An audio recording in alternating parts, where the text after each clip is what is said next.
የምፈልገው ነገር አለ። ምንድነው እየተፈጠረ ያለው ነገር? አሁን ትናንት ያደረጋችሁት ነገር ልክ ነው ወይ? ገባችሁ?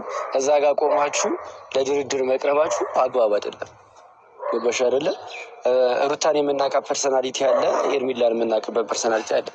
ብዙ ጠንካራ ጎን አለሽ እና እዛ ጋር ቆመሽ ከፍቅር ጋር አብርሃምን መልሽልኝ ምናምን ትናንትና በነበረው ነገር ከኤርሚላ ጋር ነበር። አሁን ደግሞ ሁለታችሁም ደግሞ አንድ ላይ ሆናችሁ አብርሃምን ስጪኝ የሚናሰፍርክ ውስጥ ነው የገባችሁት። ገባችሁ አይደለ? ቆማችሁ ለድርድር መቅረቡ በራሱ ልክ አይደለም። ምክንያቱም ጀንተን ለብትሉና ራሳችሁ የሆነ ነገር አድርጋችሁ ብታስቡ ምናልባት ልጁን ወደ ራሳችሁ የመሳብ ሀሳብ ይኖራል እንጂ አሁን ባለቀሳችሁና በተለማመጣችሁት ቁጥር ልጁ በጣም እየኮራና የማይሆን ውሳኔ ውስጥ እየገባ ነው ያለው። በዚህ ላይ እናንተ ምን ሀሳብ አላችሁ? ምን አስባችሁ ነው? ያው ማለት እንደዚህ አይነት ነገሮች ውስጥ የገባ ነው ዳኒ። አንደኛ ነገር በምክንያት ነው ማለት እሱ ለእኛ በሚያሳየን ነገር ነው እንደዚህ አይነት ነገር ውስጥ የገባ ነው። ሁለታችንም የየራሳችንን ውሳኔ ነግረነው ነበረ፣ አሳውቀነው ነበረ። እኔም እሷም ከህይወታችሁ እወጣለሁኝ በቃ እኔ ከአንተ ጋር መለየት እፈልጋለሁ ብለው ነበር። እሷም እኔም እንደዛው። ግን ደግሞ ምንም አይነት ውሳኔ አላሳየንም። እሱ ማለት ከዚህ በፊት ካየ ከዴቭ ጋር ሆኜ ከኤፋም ጋር ሆኜ እስቲል ነው ልብሱ እኔ ጋር ነው ያለው። ገባ?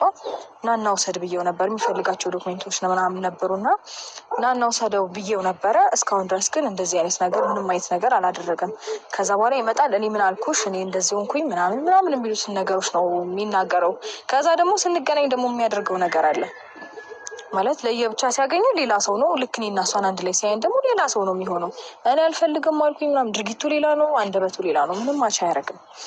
ሲቀጥል ደግሞ እኔም በሰላም ከልጄ አባት ጋራ ብኖር ደስ ይለኛል። ያንን በማሰብ ነው እኔም እንደዛ የምሆነው። ገባ እንጂ ምንም ጠፍቶ ምንም ማተንም አይደለም። ድርድር ውስጥ መግባት ፈልገን አይደለም። ሲቀጥል እኔ ውስጤ ምን እየነገረኝ እንደሆነ ታውቃለህ? ፍቅር ከእሱ ጋር የሆነችበት ምክንያት እኔና ሄርሚላን ለማብሸቅ ነው እየመሰለኝ ያለው እንጂ እንደዛ አይነት ነገር ማድረግ ፈልግ አይደለም። ወይም እሱም እንደዛ ማድረግ ፈልጎ ነው እኛን ለማብሸቅ ፈልጎ ነው እንጂ ከእሷ ጋር ሆኖ የሚል እምነት የለኝም እኔ እስካሁን ድረስ። እንደዛ ነው የሚሰማኝ።